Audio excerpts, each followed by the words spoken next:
ঐশ্বর্য ধন যদি ভক্তি পথের অন্তরায় হয়, তাহলে চৈতন্য চরিতামৃতে কথা লিখলেন কেন? কি লিখলেন? ঐশ্বর্য মাধুর্য নহে সমতুল, তথাপি ঐশ্বর্য হয় মাধুর্যের মূল। তাই গুরুদেব এখানে যে ঐশ্বর্য ধনের কথা বলেছেন মা, সেই ঐশ্বর্য কিন্তু এই জড় জগতের ঐশ্বর্য নয়। এই জড় জগতের টাকা পয়সা গাড়ি বাড়ি সেসব নয়। তাহলে সেই ঐশ্বর্য কি? সেই ঐশ্বর্য হলো প্রেম ঐশ্বর্য। যারা তাদের হৃদয় ভান্ডার, যারা তাদের হৃদয় ভান্ডারে প্রেম ঐশ্বর্যে ভরে রেখেছে, তারা তো অনেক তো ধনের কাঙাল নয়। তাই তারা ধন দিলেও নেবে না, চতুর্বর্গ ফলও নেবে না, কারণ পাছে প্রেম ভক্তি হারিয়ে যায় না। ইহাই হচ্ছে ভক্তের চরিত্র। গৌরীদাস কিন্তু কলিযুগে মা ভিখারি ছিলেন না। ওনার আদিবাস ছিল শালিগ্রামে। আর গৌরীদাসের পিতার নাম জমিদার কংসারী মিশ্র। গৌরীদাস সমস্ত বিষয় সম্পত্তি দাদা সূর্যদাস পণ্ডিতকে দান করে মনে মনে চিন্তা করছে।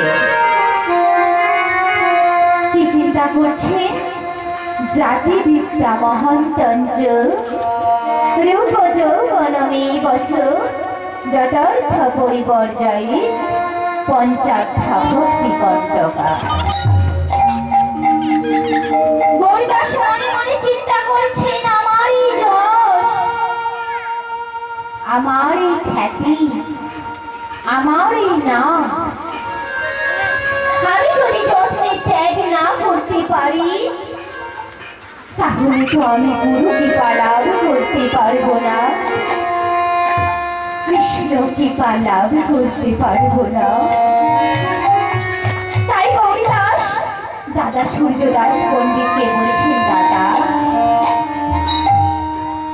দাদা তুমি আমাকে সংসার থেকে মুক্তি দাও, দাদা মুক্তি দাও। আমি এই সংসার থেকে মুক্ত হয়ে গুরু কৃপা লাভের আশায় যাত্রা করি, কৃষ্ণ কৃপা লাভের আশায় যাত্রা করি। তখন দাদা সূর্যদাস পণ্ডিত ভাইয়ের মনোভাবে বুঝতে পেরে মনে মনে চিন্তা করছে যে গৌরীকে আর এই সংসার মন্দিরে আবদ্ধ করা যাবে না। তাই গৌরীদাসকে বলছে, ওরে ভাই তুই যেতে পারিস ভাই, হ্যাঁ, তবে তবে তোকে আমার একটি কথা মানিয়া চলিতে হবে। গৌরীদাস বলছে, বলো দাদা, তুমি বলো তোমার কি কথা, আমি সব কথা মানিয়া চলিব। তখন সূর্যদাস বলছে,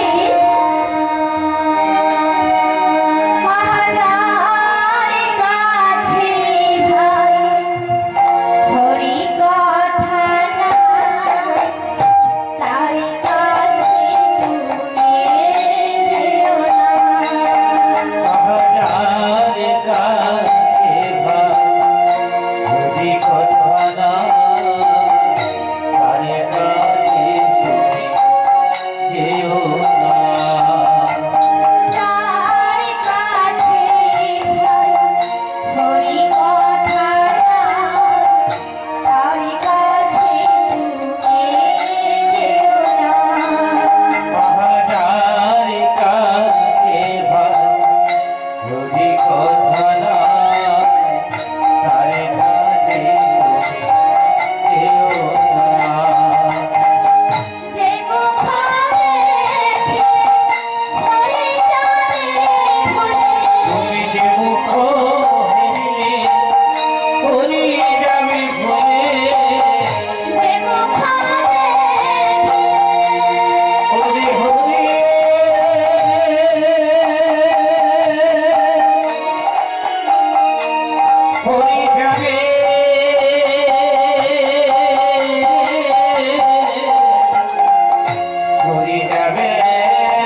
তুমি ভরে যাবে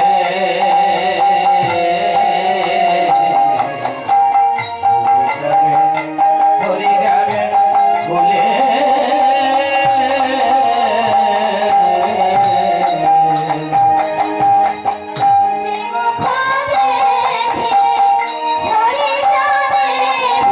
তুমি যে মুখ দেখি ভরে যাবে ভুলে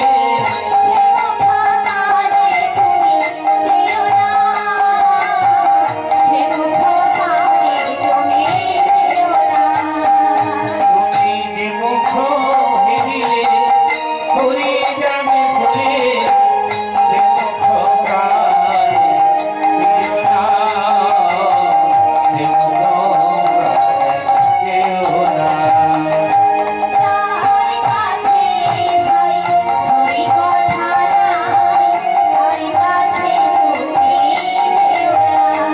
তুমি যার কাছে ভাই বলি কথা না কেউ না তুমি যার কাছে ভাই বলি কথা না তার কাছে কেউ না তাই সূর্যদাস পণ্ডিত গৌরী দাসকে বলছে, ওরে ভাই, যে বদনে নিলে তুই হরি কথা ভুলে যাবি, যে বদনে দেখিলে তুই কৃষ্ণ কথা ভুলে যাবি, সে বদনে পানে কোনোদিনও চাইবি না। তাই তো ঠাকুরের আর কৃষ্ণদেব বলেছেন, পায়রার ছানার গলায় যেমন সরিষার মটর গজ গজ করে, তেমনি তোমরা বিষয় লোকের কাছে শুধু বিষয়নি কথাই শুনতে পাবে। তারা বিষয় কথা ছেড়ে কোনোদিন হরি কথা বলবে না, কোনোদিন কৃষ্ণ কথা বলবে না। গৌরীদাস তখন দাদার এই কথায় সম্মত হয়ে বহু দেশ বিদেশে ভ্রমণ করলেন। অবশেষে এই অঙ্কিকা নগরে এসে গঙ্গার তীরে কুঠির বেঁধে মা গৌরাঙ্গ ভজনে রত ছিলেন। ইহাই হচ্ছে ভক্তির চরিত্র। ভক্তগণ, এতক্ষণ আমরা গৌরচন্দ্রিকা শ্রবণ করলাম। আমরা এবার নীলায় প্রবেশ করব। আজ নীলার বিষয় হল কৃষ্ণ সখা সুদামা।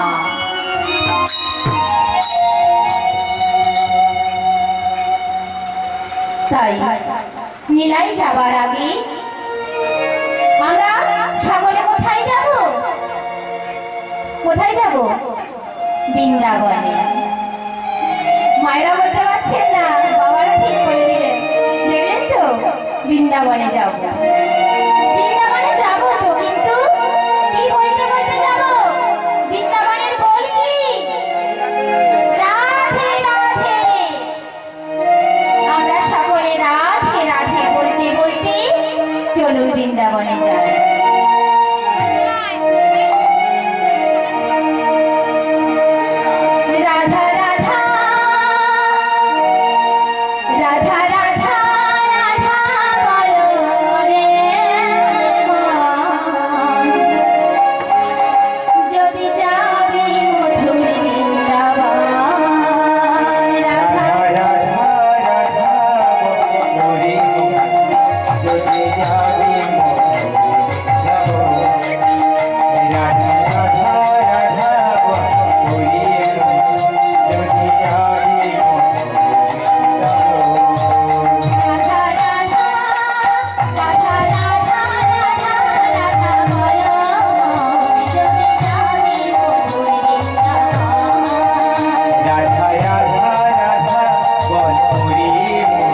যদি যাবি মধুর বৃন্দাবন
বলার বিষয় হলো কৃষ্ণ সখা সুদামা।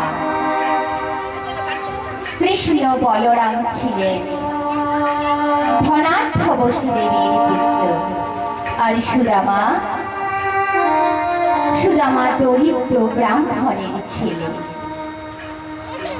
এনারা সকলে গুরু সঞ্জীবন মুনির আশ্রমে অধ্যয়ন করতে করতে সখ্য প্রেম করে উঠেছিল। তখনকার দিনে তো বিদ্যা অধ্যয়নের জন্য কোনো স্কুল কলেজ ছিল না। তাই কি ধনী কি দরিদ্র সকলেই কি করত? সকলে এই গুরু গৃহে অধ্যয়ন করত। মা তখন শ্রীকৃষ্ণ ভগবান সখা সুদামা দরিদ্র বলে সুদামাকে কিছু ধন ঐশ্বর্য দান করতে চাইলেন, কিন্তু দান তো করতে চাইলেন মা একটি শর্তে। শর্তটি কি? শর্তটি হলো সুদামাকে তা চেয়ে নিতে হবে শ্রীকৃষ্ণের কাছে। কিন্তু সুদামা দরিদ্র হতে পারে না, সুদামা ভিখিরি হতে পারে। সুদামা মনে মনে চিন্তা করছে, আমি যদি কৃষ্ণের সখা, আমি যদি কৃষ্ণের বন্ধু, তাহলে আমি চাইব কেন? আমার এই অভাবের কথা চিন্তা করি, সে তো আমায় এমনি দেবে। তাই সুদামা কোনোদিন শ্রীকৃষ্ণ ভগবানের কাছে কিছু চাইল না, আর শ্রীকৃষ্ণ ভগবান সখা সুদামাকে কিছুই দিলেন না। মা এর মানে এই নয় শ্রীকৃষ্ণ ভগবান সখা সুদামাকে কিছুই দিলেন না। শ্রীকৃষ্ণ ভগবান অনিত্য ধনকে আড়াল করে সুদামাকে সব সময় প্রেম ভক্তি দান করতেন। মা কিন্তু তাতে করে তো সুদামার দরিদ্রতা মোচন হলো না। এমনি করেই তাদের অধ্যয়নের জীবন শেষ হলো। এই অধ্যয়ন জীবন শেষ করে কৃষ্ণ বলরাম চলে গেলেন পিতা বসুদেবের সঙ্গে ওই দ্বারকা নগর সমুদ্র বেষ্টিত। সেখানে রাজত্ব করবার জন্য ধনকুবেরকে ধন আর বিশ্বকর্মাকে পুরী নির্মাণের নির্দেশ দিলেন। সেই সঙ্গে রুক্মিণী, সত্যভামা, জাম্ববতী ইত্যাদি পরমা সুন্দরীদের স্বামী দহন করে তাদের করলেন রাজরাজা।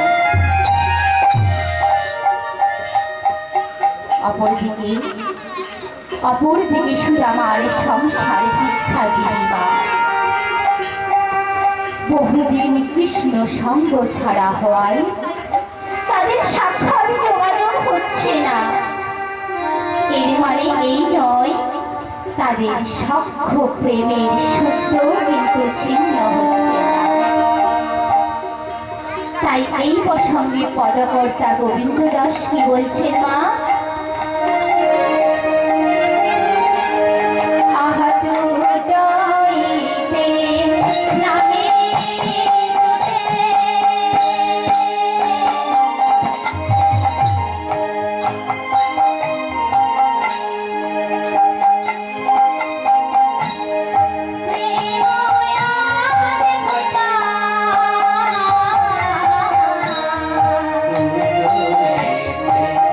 নাহি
সত্য বন্ধ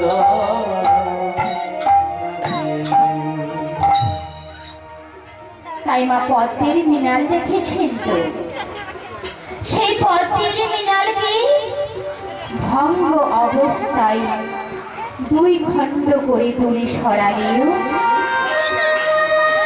তাদের যোগসূত্র অক্ষুণ্ণ থাকে। যতই শুদ্ধ ভক্ত যতই দূরে চলে যাক না কেন, তাদের প্রেম ভক্তি শুদ্ধ কখনো বিচ্ছিন্ন হয় না। তাই শ্রীকৃষ্ণের ধন, কৃষ্ণ সখার ধন, ধন ঐশ্বর্য আর সুদামা সখার প্রেম ঐশ্বর্য, যার জন্য সুদামা দরিদ্র হলেও কোনোদিন অভাব অনুভব করিল না মা। তখন অন্তর্যামী ভগবান ভক্তকে কাছে টেনে নেবার জন্য একটি কৌশল অবলম্বন করলেন। তাই তো শাস্ত্রে বলেছে, যে করে আমার আশ তার করি আমি সর্বনাশ। তথাপিও যদি না ছাড়ি আমার কাজ, তখন হই আমি তার দাসের দাস। তাই কি বলছে মা? আহা কি পারে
ভিক্ষার ঝালা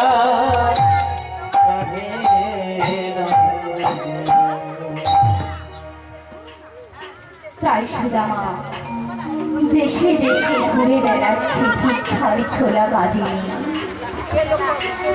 কেউ সুদামাকে ভিক্ষা দিচ্ছে না।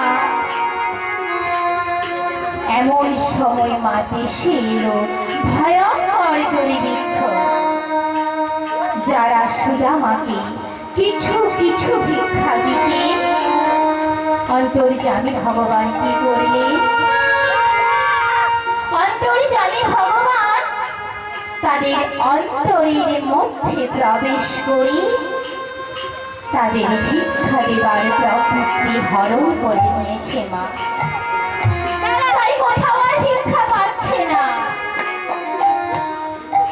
শ্রীকৃষ্ণ ভগবান ভক্তকে কেমন ভাবে পরীক্ষা করছে দেখুন।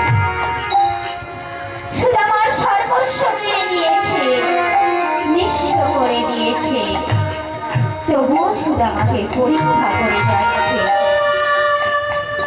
আর এদিকে সুদামার একটি মাত্র লক্ষ্য কৃষ্ণের চরণ। কৃষ্ণের চরণ ছাড়া সে কিছু জানে না, কৃষ্ণের চরণ ছাড়া কিছু চেনে না। তাই আমরা কি করি মা? আমরা কোনো দুঃখ বেদনা পেলে বলি না, ঠাকুর আমি তোমাকে এত ডাকছি, তবু আমার এত দুঃখ কেন, এত কষ্ট কেন? তাহলে কি আমরা ভগবানকে আমাদের স্বার্থের জন্য ডাকি? এই সংসারে আমার আমার করে বেড়াচ্ছি, তাই তো? আমার ছেলে, আমার মেয়ে, আমার স্ত্রী, আমার পুত্র, আমার সংসার, আমার স্বামী, আমার আমার করছে এই সংসারে, কিন্তু এই সংসার কি সত্যি আমার? এই সংসার আমার নয়। তাই কি বলছে মা? বলছে যার জন্য মরা ভেবে, সে কি তোমার সঙ্গে যাবে? যার জন্য হলো ভেবে সে কি তোমার সঙ্গে যাবে? যার জন্য মরা ভেবে, সে কি তোমার সঙ্গে যাবে? মরো ভেবে সে কি তোমার সঙ্গে যাবে? সেই প্রেয়সী দেবে ছাড়া অমঙ্গল হবে বলে। সেই প্রেয়সী দেবে ছাড়া অমঙ্গল হবে বলে। তাই বলছি মা, তুমি যার জন্য মরছো ভেবে, সে কি তোমার সঙ্গে যাবে? আমাদের শেষের দিনে কি আমাদের সঙ্গে কেউ যাবে? আমি তো আমার আমার করে বেড়াচ্ছি, আমার ছেলে, আমার মেয়ে, আমার স্বামী। কিন্তু এই ছেলে, এই মেয়ে, এই স্বামী, আমি যেদিন চলে যাব, সেদিন কি তারা আমার সঙ্গে যাবে? না, আমার সঙ্গে যাবে না।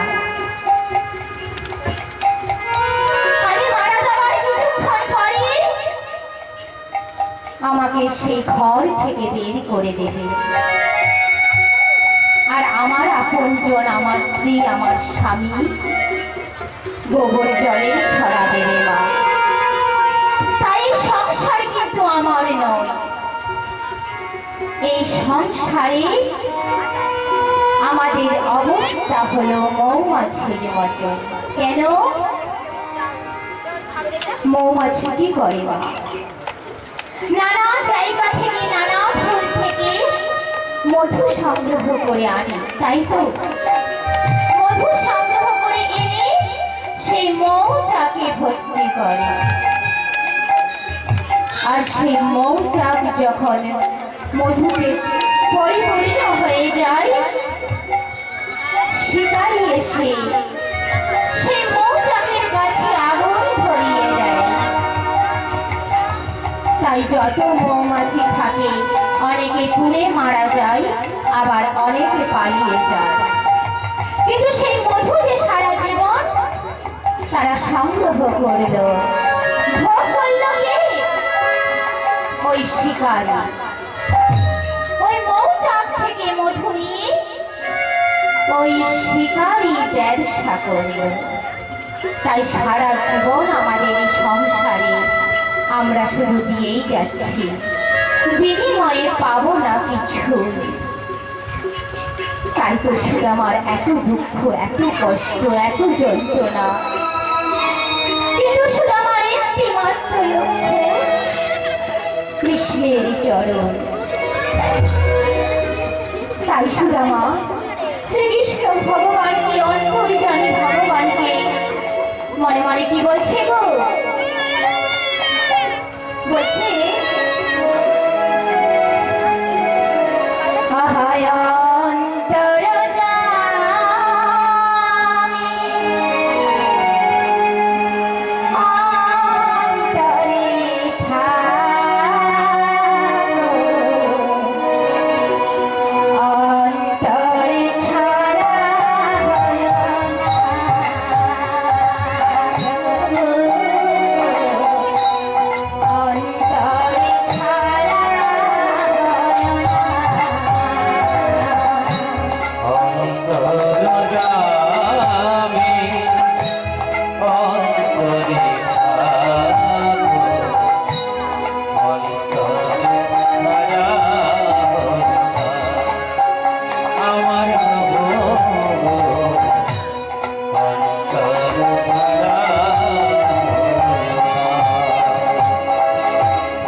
দেশে দেশে ভিক্ষার ছোলা কাঁধে নিয়ে ঘুরে বেড়াচ্ছে মা,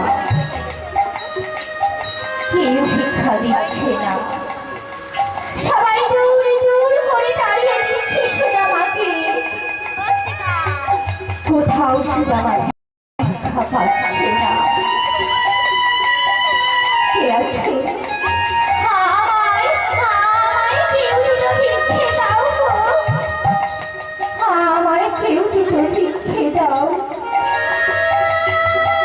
সকলে বলতে লাগলো, দেখুন ঠাকুর,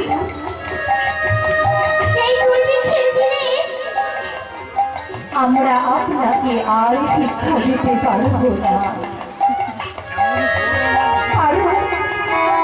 কারণ এই দুর্ভিক্ষের দিনে আমরা খেতে পারছি না, আমাদের সন্তানকে খেতে দিতে পারছি না। তোমায় কেমন করে ভিক্ষা দেব বলুন ঠাকুর? না না না না না, এই দুর্ভিক্ষের দিনে আমরা আপনাকে আর ভিক্ষা দিতে পারব না। আপনি চলে যান ঠাকুর, আপনি চলে যান। কিন্তু মা, সবাই তো সমান হয় না। অনেকে আবার সহানুভূতি দেখে বলছে, ঠাকুর তুমি তো ব্রাহ্মণ ভিখারি, অতিথি, তোমাকে তো ফেরানো পাপ। হ্যাঁ ঠাকুর, তাই আমাদের গৃহে যা আছে আমরা তাই আপনার ছোলাই দিচ্ছি। এই বলে আধ মুঠো খুদ মা সুদামার ছোলাই দিয়েছে। আর সুদামা সেই খুদ ভিক্ষা করে ছুতোর পাড়ায় গেলেন। ছুতোর পাড়াতে সামান্য চিরার ঠাস ভিক্ষা করে ঘরের উদ্দেশ্যে রওনা দিয়েছে।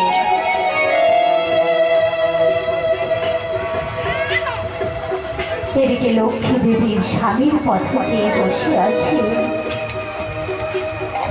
স্বামী কখন বাড়িতে ফিরবে? স্বামী যেই বাড়িতে ফিরেছে, লক্ষ্মী দেবী বলছে, স্বামী তুমি এসেছো, স্বামী এসেছো, তাও তুমি কি নিয়ে এসেছো? স্বামী দাও, তুমি ভিক্ষা পেয়েছো তো স্বামী?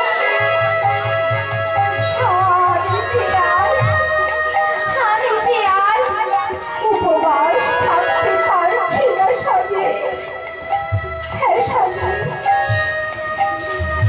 আমি বড় ক্লান্ত হয়ে পড়েছি। দিনের পর দিন না খেয়ে জীবন ধারণ করছি। সেই দিন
নিশ্চয়ই কিছু সাহায্য করব।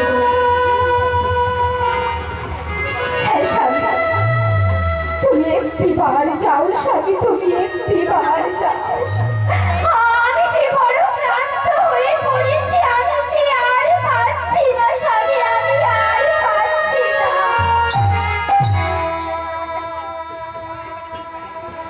লক্ষ্মী,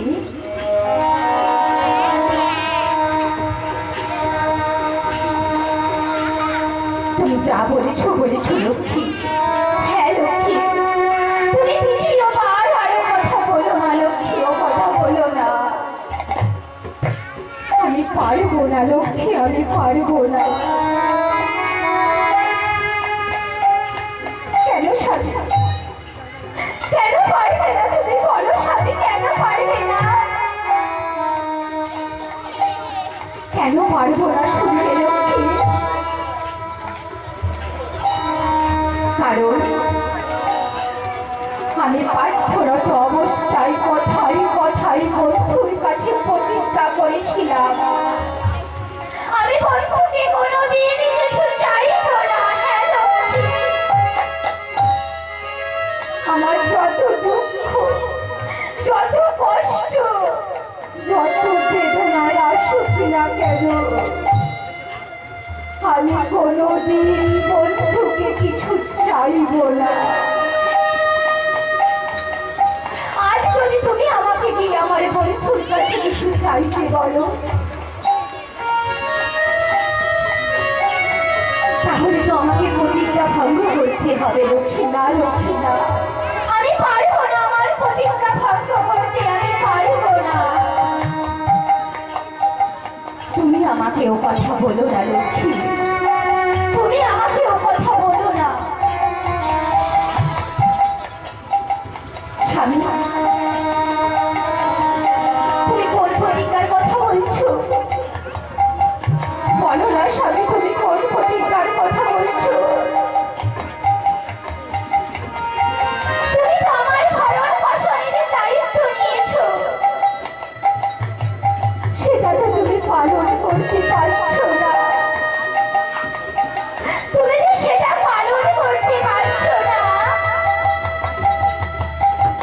সেটাও তো পাপ স্বামী। হ্যাঁ স্বামী, তোমাকে আমি তোমাকে অনুরোধ করছি স্বামী, তুমি একটিবার তোমার বন্ধুর কাছে যাও স্বামী, তোমার বন্ধুর কাছে গিয়ে আমাদের অভাবের কথা বলো স্বামী। একটিবার তোমার বন্ধুর কাছে যাও।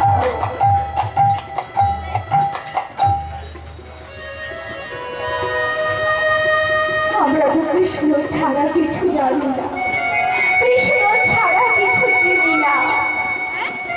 তাই কি বলছে মা?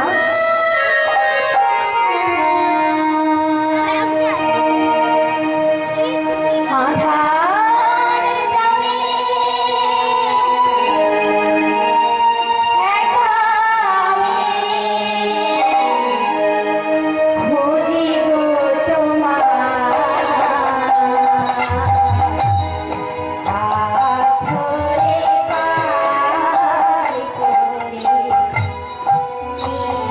গো আমায়।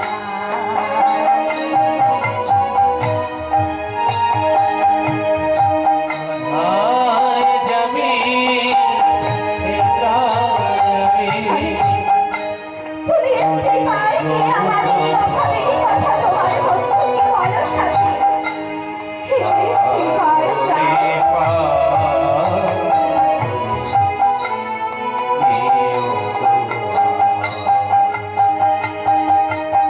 আধারে জানি একা আমি খুঁজি গো তোমায়, হাত ধরে পার করে নিও আমায়। দয়া আধারে যাবি একা আমি খুঁজি গো তোমার, হাত ধরে যাও না স্বামী, পার করে একটিবার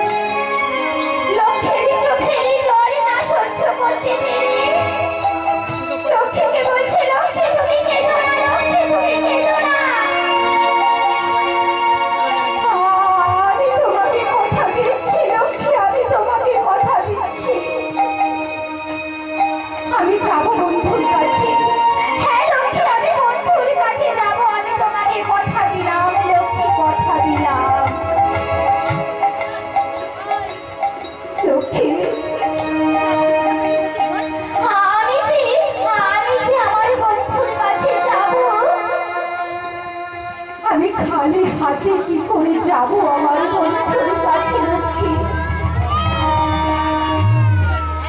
বন্ধুকে দেবার মতো যে আমার কাছে কিছুই নেই।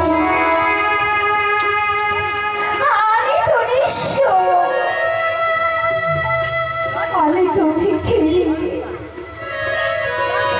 আমি বন্ধুকে কি দেব লক্ষ্মী? আমার কাছে তো কিছু নেই লক্ষ্মী। আমি যে খালি হাতে আমার বন্ধুর কাছে গিয়ে দাঁড়াতে পারবো না লক্ষ্মী, দাঁড়াতে পারবো না। বলো না লক্ষ্মী, আমি বন্ধুর কাছে কি নিয়ে যাব? স্বামী, তুমি ভেবো না স্বামী, তুমি ভেবো না। তুমি তো আমাকে বলেছো যে তোমার বন্ধু নাকি নাড়ু খেতে খুব ভালোবাসে। ছোটবেলায় তোমার বন্ধু নাকি নাড়ু চুরি করে খেত, সেই জন্যই তো যশোদা দেবী তাকে নাড়ু গোপাল বলে ডাকতেন। হ্যাঁ স্বামী, তুমি চিন্তা করো না, তোমার ভিক্ষার ছোলায় কিছু ফুল আছে, আর বাড়ির পাশে একটা মৌচাক আছে। আমি সেখান থেকে কিছু মধু সংগ্রহ করে নিয়ে এসে আমি তোমার বন্ধুর জন্য দুটো নাড়ু বানিয়ে দিচ্ছি। হ্যাঁ স্বামী, তুমি এই নিয়েই তোমার বন্ধুর কাছে যাও স্বামী, তোমার বন্ধুর কাছে যাও। এই বলে লক্ষ্মী দেবী সেই ভিক্ষার ছোলা থেকে কিছু খুদ নিয়ে আর বাড়ির পাশে ওই যে মৌচাক হয়েছে সেখান থেকে কিছু মধু সংগ্রহ করে নিয়ে এসে বন্ধুর জন্য নাড়ু বানাবে বলে রান্না ঘরে যাচ্ছেন। আর অঝরি নয়নে কাঁদছেন আর গাইছেন, কৃষ্ণ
কৃষ্ণ কৃষ্ণ হে, কৃষ্ণ কৃষ্ণ কৃষ্ণ হে।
কৃষ্ণ নাম গাইতে গাইতে